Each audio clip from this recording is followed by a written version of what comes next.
नमस्कार साथियों, CVV creative गुरु में आप सभी का स्वागत है। फ्रेंड्स, मैंने एक वीडियो बनाया था कि आईटीआई के साथ जो है ग्रेजुएशन कैसे करें, तो उसमें बहुत अच्छे तरीके से बताया था करें, कैसे करें, करना चाहिए या नहीं करना चाहिए। लेकिन इस बार दोस्त ने कमेंट किया था कि इंटर सर कैसे करना चाहते हैं, अगर करना चाहते हो तो कैसे करें। तो आज मैं बता दूँ कि अगर आप इसके साथ इंटर करना चाहते हैं, तो कैसे करना है, क्या-क्या प्रारूप है, आइए पूरा डिटेल में आपको पूरा बता देते हैं। साथ-साथ में आपको ग्रेजुएशन का जो कुछ डाउट है, उसको भी क्लियर कर देते हैं। तो चलिए फ्रेंड्स, आपको बताते हैं सिंपल सी भाषा में कि अगर आईटीआई के साथ आप ग्रेजुएशन करना चाहते हैं, तो कैसे करना सही होगा या नहीं सही होगा, आपको इसमें थोड़ा-सा हम बता देते हैं।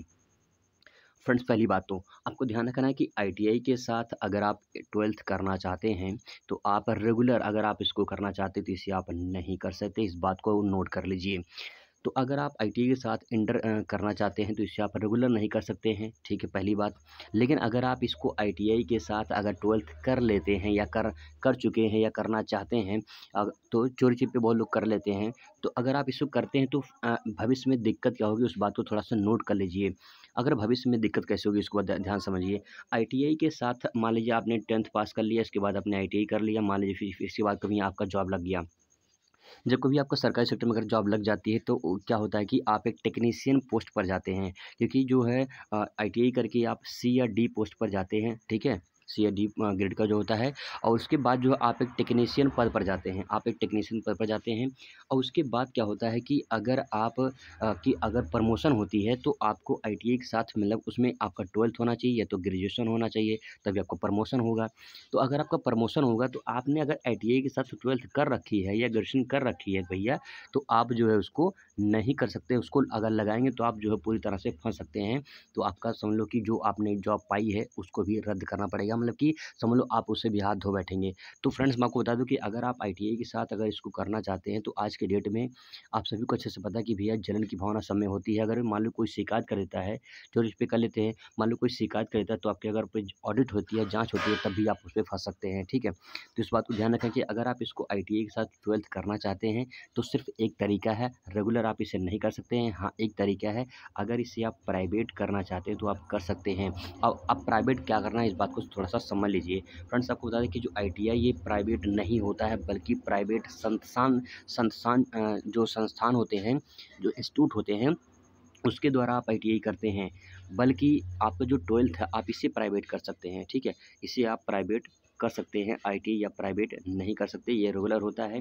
किसी भी प्राइवेट संस्थान से जो आप आईटीआई करते हैं, वो भी आपका रेगुलर हो, भले वो स्कूल जाए, कॉलेज जाए या ना जाए, वो बात की बात है। लेकिन फ्रेंड, ध्यान रखना कि वो रेगुलर होता है, प्राइवेट नहीं होता है आईटीआई, बल्कि प्राइवेट जो संस्थान होते हैं, वहाँ से आप आईटीआई करते हैं, लेकिन रेगुलर वो भी होता है, ठीक है? तो इस बात को ध्यान रखेंगे। आपका जो है ये प्राइवेट नहीं हो सकता, आप प्राइवेट 12th कर लीजिएगा करना चाहते हैं साथ में तो, ठीक है। अब बात करते हैं थोड़ा-सा कुछ और पॉइंट जो डाउट आपका बच सकता है यहाँ पे, ग्रेजुएशन के साथ में थोड़ा देख लेते हैं इसको। आपको थोड़ा-सा और बेसिक पॉइंट बता दें आपको अच्छे से। आईटीआई देखिए 2 साल का होता है, अगर 12th को मिला 11th और 12th को मिला दिए तो भी 2 साल का हो जाएगा 12th, ठीक है। तो अगर आप क्या करें, जैसे मान लीजिए आपने आईटीआई में लिया, एडमिशन लिया 2020 में लिया तो आपका सेशन चलेगा 2022 तक, ठीक है। उसके साथ-साथ अगर आप 12th में एडमिशन लेते हैं यानी 11th में एडमिशन लेते हैं तो आपका सेशन चलेगा 20 से 22 तक, ठीक है। लेकिन आपको क्या करना है, इसको प्राइवेट रखना है। अगर आप इसको साथ-साथ करना चाहते हैं, रेगुलर मत करिए, मैं तो यही कहूँगा। अगर आप ऐसे करते हैं तो भविष्य में आपको दिक्कत हो सकती है। फ्रेंड्स, ये बात ध्यान रखेंगे। तो अगर आप इसको करना चाहते हैं तो आप इसको इस तरह से कर सकते हैं, एक प्राइवेट रखना पड़ेगा, वो भी 12th प्राइवेट रखना पड़ेगा, ठीक है। इसके साथ-साथ थोड़ा-सा आपको बता दें कि जो है अगर आप ग्रेजुएशन करना चाहते हैं तो उसके लिए क्या प्रावधान है, कुछ डाउट इसमें थोड़ा-सा था, उसको बता देते हैं। देखिए, आईटीआई जो है 2 साल का होता है, ग्रेजुएशन होता है, बीए अगर करना चाहते हैं तो वो 3 साल का होता है, बीएससी करना चाहें तभी 3 साल का वो भी होता है। अब क्या होता है यहाँ पे कि लोग जो है यहाँ पे, तो इसके साथ क्या होगा कि यहाँ पे जो 3 साल का, ये 2 साल का है, इसमें अगर आप मान लीजिए कि 2020 में एडमिशन लेते हैं आईटीआई में, ठीक है? ये 2020 में, और उसके बाद ये सेशन चलेगा आपका 2022 तक। वहीं अगर बीए में एडमिशन लेते हैं, ठीक है? बीए में 20 में, तो आपका चलेगा सेशन ये 2023 तक, ठीक है? तो मतलब इसमें 3 साल का गैप होता है। तो अब क्या करना है कि अगर आप मान लीजिए 22 में जैसे आईटीआई कंप्लीट होगा, आप जो है 22 में, आप उसके साथ बीए रेगुलर कर सकते हैं। इसको प्राइवेट जो है आपको करना पड़ेगा, प्राइवेट क्या करना पड़ेगा, बीए भी अगर आप इसको साथ-साथ करना चाहते हैं, मतलब आपने 12th के बाद आईटीआई की है, ठीक है? 12th के बाद आईटीआई की है, तो आप बीए जो है इसको प्राइवेट कर सकते हैं, ठीक है? इसको भी आप प्राइवेट कर सकते हैं, आईटीआई प्राइवेट होता नहीं, बीए आप प्राइवेट कर सकते हैं। तो अगर आप इसको साथ-साथ ग्रेजुएशन करना चाहते हैं, तो बीए आप प्राइवेट कर सकते हैं। रेगुलर आप मत करिए, मैं तो बार-बार कहूँगा फ्रेंड्स आपको, भविष्य में दिक्कत आपको हो सकती है। मान लीजिए अगर आप कर चुके हैं, तो एक साथ डिग्री कभी मत लगाइए, कभी मत दिखाइए।